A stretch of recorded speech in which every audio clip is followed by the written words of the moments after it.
Hello दोस्तों, कहानी अंत तक ज़रूर सुने। तलाक के बाद हुआ सच्चा प्यार। देव और साधना दोनों का ही प्यार हुआ और फिर शादी।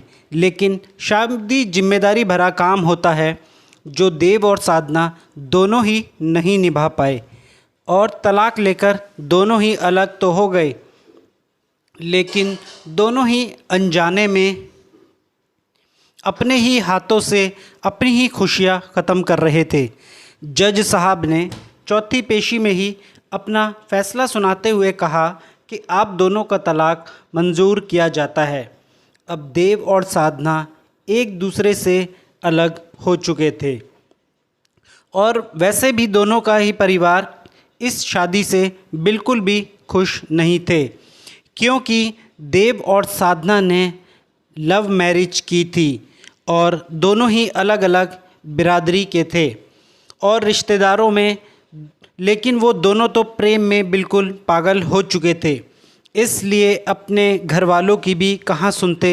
यह बात तब की है जब देव और साधना दोनों ही बालिग थे और दोनों ही एक अच्छी कंपनी में नौकरी करते थे। फिर एक साथ घूमने भी लगे और यहाँ तक कि एक दूसरे के घर पर भी जाने लगे और ना जाने देव और साधना को कब प्यार हो गया, उन्हें पता ही नहीं चला।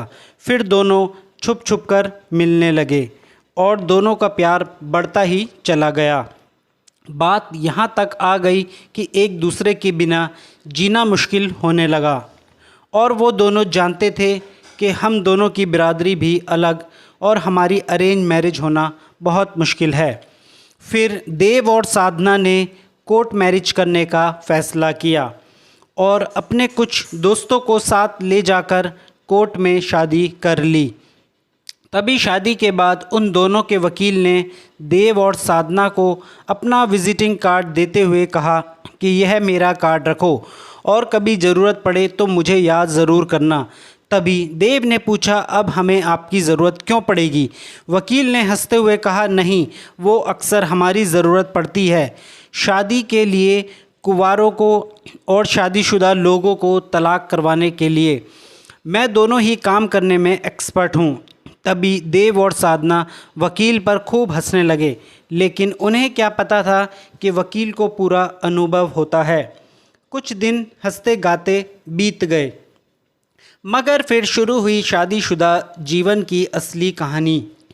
क्योंकि शादी से पहले प्रेम करना तो आसान होता है, मगर शादी के बाद प्रेम के साथ साथ जिम्मेदारियों को भी निभाना पड़ता है।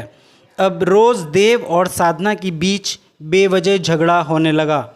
साधना ने गुस्से में देव से कहा कि शादी से पहले तो तुम चांद सितारों की सैर कराने की बातें किया करते थे और अब बाज़ार से ज़रूरी सामान लाने के लिए भी तुम मना कर देते हो। और साधना ने देव से यह भी कहा कि शादी के बाद भी मैं ऑफ़िस में काम करती हूँ और फिर घर का भी सारा काम करती हूँ, मगर तुम ऑफ़िस से सीधा घर आते हो और बैग रखकर सीधा दोस्तों के यहाँ चले जाते हो, मगर तुमने कभी भी यह नहीं सोचा कि थोड़ी बहुत अपनी पत्नी की भी काम में हेल्प करवा दूँ। तभी देव कहता है कि घर का काम करना एक औरत की जिम्मेदारी होती है और तुम्हें कोई तकलीफ़ है तो तुम नौकरी को ही छोड़ दो। साधना कहती है कि देव, अब तुम मुझे कहीं पर भी घुमाने नहीं लेकर जाते और शादी से पहले तो तुम रोज़ शाम को मुझे कहीं ना कहीं घुमाने लेकर जाते थे। इससे तो अच्छा हम कुंवारे ही अच्छे थे, तो तलाक ले लो। यह बात देव ने साधना से कही कि बात सुनते ही साधना की आंखों में आंसू आ गए और गुस्से में साधना भूखी ही अपने बेडरूम में सोने चली गई और उस दिन देव भी गुस्से में भूखा ही सो गया। अगले ही दिन सुबह जल्दी साधना अपना बैग तैयार कर रही थी। तभी देव पूछता है कि कहाँ जा रही हो? तभी साधना कहती है कि अब मुझे तुम्हारे साथ नहीं रहना, और फिर साधना अपनी माँ को फ़ोन मिलाती है और रोते हुए कहती है कि माँ, तुमने सही कहा था, गैर बिरादरी में कभी भी शादी नहीं करनी चाहिए और मैंने तुम्हारी बात नहीं मानी, इसलिए आज मैं पछता रही हूँ और अब मैं देव से तलाक लेना चाहती हूँ। और अभी के अभी मैं घर पर आ रही हूँ।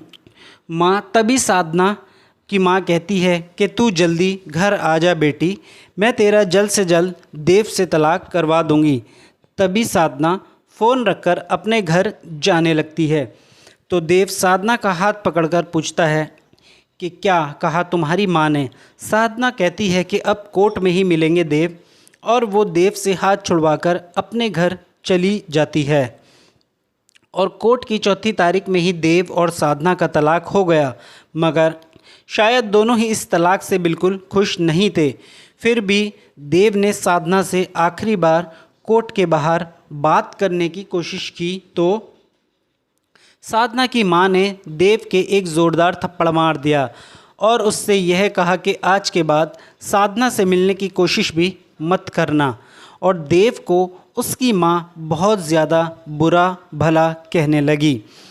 तभी साधना ने अपनी मां को चुप कराते हुए कहा कि मां, अब इसके मुंह लगने का कोई भी फ़ायदा नहीं है, अब यहाँ से चलो। साधना की यह बात सुनते ही देव की आंखों में आंसू आ गए और वह भी बहुत निराश होकर अपने घर चला गया। अब जैसे तैसे एक दूसरे की यादों में 2 महीने बीत गए। तभी साधना की माँ साधना के लिए एक रिश्ता बताती है और कहती है कि कल यह लड़का और इसके माँ बाप तुझे देखने यहाँ आएंगे। तब साधना कहती है कि माँ, मुझे अब दूसरी शादी नहीं करनी। साधना की माँ कहती है बेटी, अभी तो तेरी बहुत लंबी ज़िंदगी पड़ी है, तुझे मेरी कसम साधना तू इस रिश्ते से मना मत करना। तभी साधना रोते हुए अपनी माँ को इस रिश्ते के लिए हाँ कर देती है, मगर कहीं ना कहीं साधना के मन में देव के लिए अभी भी बहुत प्यार था। उधर देव दिन रात साधना के बारे में सोच सोचकर बहुत ज़्यादा पछता रहा था कि मैंने तलाक के लिए साधना को क्यों कहा। और वाकई में मैंने साधना को बहुत दुख दिया था। बेचारी पहले तो ऑफिस में काम करके आती और फिर घर का सारा काम करती थी, वो यह सब सिर्फ मेरे लिए ही तो कर रही थी। यह सब सोचकर देव बहुत रो रहा था। अगले दिन उसने किसी और को फ़ोन से साधना को फ़ोन किया। तब साधना फ़ोन उठाती है और हेलो कहती है। तभी देव जल्दी जल्दी कहता है, हेलो साधना, मैं देव बोल रहा हूँ, प्लीज़ एक बार मेरी बात पूरी सुन लो। देव की आवाज़ सुनते ही साधना ने कहा, मुझे तुमसे कोई बात नहीं करनी और आज मेरे लिए एक रिश्ता आया है, तो आज के बाद मुझे कभी भी फ़ोन मत करना। और फ़ोन कटते ही साधना बहुत रोने लगती है। तभी उसकी माँ अंदर आती है और साधना को रोते हुए उससे पूछती है कि क्या हुआ, तुम क्यों रो रही हो। साधना अपनी माँ को बताती है कि देव का फ़ोन आया था और वो मुझसे कुछ कहना चाहता था, तभी मैंने फ़ोन काट दिया।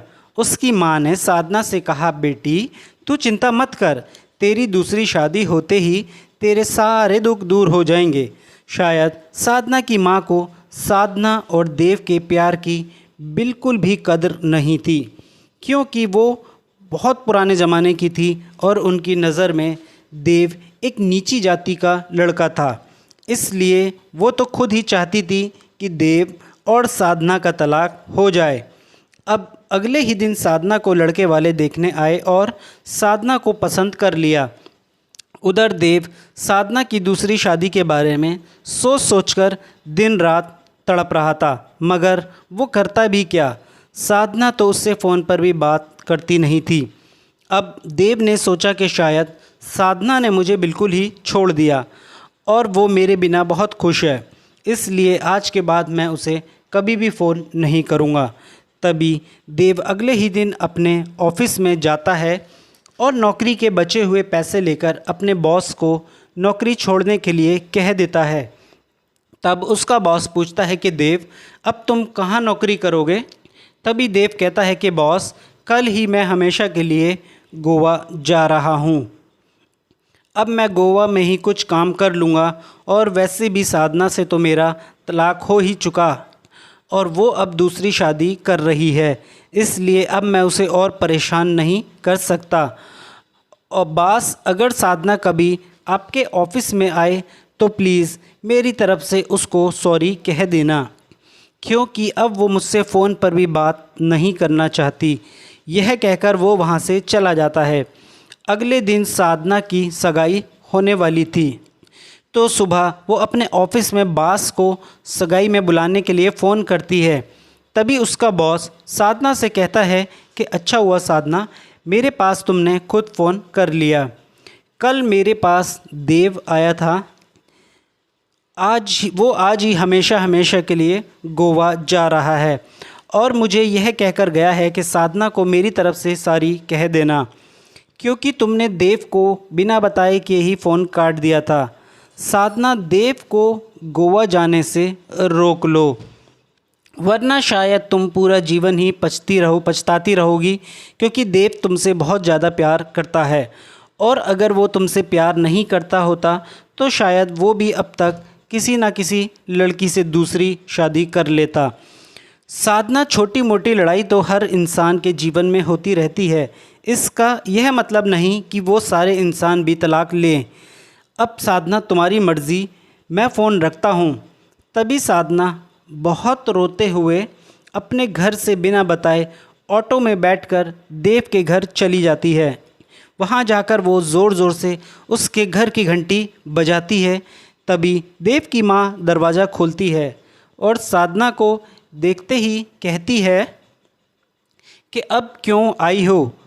तभी साधना कहती है, माँ जी, मैं आपके सवालों के जवाब बाद में दे दूँगी, पहले मुझे यह बता दो कि देव कौन सी फ़्लाइट से गोवा गया है। तभी देव की माँ ने उससे कहा कि उसकी 2 बजे की फ़्लाइट है। तभी साधना ऑटो में बैठती है और देव को फ़ोन करती है, मगर देव फ़ोन बार बार काट देता है। उस वक्त 1 बज रहा था और थोड़ी ही देर में साधना एयरपोर्ट पहुंच जाती है। वो फटाफट देव को ढूंढने लगती है, मगर उसे देव कहीं नहीं दिखा। तभी वो थककर एक सीट पर बैठ गई और दोबारा देव को फ़ोन मिलाने लगी। तभी अचानक देव की फ़ोन की घंटी साधना की सीट के बगल से ही आने लगी। तो जैसे ही साधना ने पीछे मुड़कर देखा तो उसके बगल में देव खड़ा था। देव को देखते ही साधना उसके सीने से लिपटकर रोने लगी और कहने लगी कि तुम मुझे छोड़कर गोवा क्यों जा रहे थे। तभी देव भी साधना से पूछता है कि तुम मुझे छोड़कर किसी और से क्यों शादी कर रही थी। साधना कहती है कि पहले मैंने तुमसे सवाल किया है, तो पहले तुम मुझे उसका जवाब दो। तो देव साधना के हाथ में गोवा की 2 टिकट रख देता है और कहता है कि गोवा हम दोनों ही जा रहे हैं, मैं बस तुम्हारा ही इंतज़ार कर रहा था और अगर तुम नहीं आती तो भी मैं नहीं जाता। अब तुम बताओ कि तुम मुझे छोड़कर किसी और से क्यों शादी कर रही थी। तब साधना कहती है कि देव, मेरी माँ ज़बरदस्ती ही मेरी दूसरी शादी करवाना चाहती थी, मगर मैं तुमसे बहुत प्यार करती हूँ। तभी देव कहता है कि सारी गलती मेरी है साधना, मैं ही शादी के बाद बदल गया था, ना तुम्हें कहीं पर घुमाने लेकर जाता था और ना ही किसी काम में तुम्हारी कोई हेल्प करता था, जबकि तुम ऑफिस में भी काम करती थी और मैंने तुम्हें सीधे ही तलाक के लिए भी कह दिया था, इसलिए मैं तुमसे माफ़ी नहीं मांगता हूँ साधना, आई एम सॉरी। साधना कहती है कि देव, गलती तो हम दोनों की ही है, इसलिए सज़ा भी हम दोनों को ही मिलनी चाहिए। देव पूछता तो बताओ हमारी सज़ा क्या होगी। तभी साधना मुस्कुराते हुए कहती है कि हमारी सज़ा यह होगी कि हम दोनों को एक साथ गोवा घूमना पड़ेगा। और फिर उसी समय खुशी खुशी देव और साधना गोवा घूमने चले जाते हैं। अब उन दोनों को ही अपनी अपनी गलती का एहसास हो चुका था और कुछ ही दिनों में उन्होंने तलाक के पेपर फाड़कर एक मंदिर में जाकर पूरी रीति रिवाज के साथ दोबारा शादी कर ली और फिर से शुरू हो गया देव और साधना का सच्चा प्यार। धन्यवाद।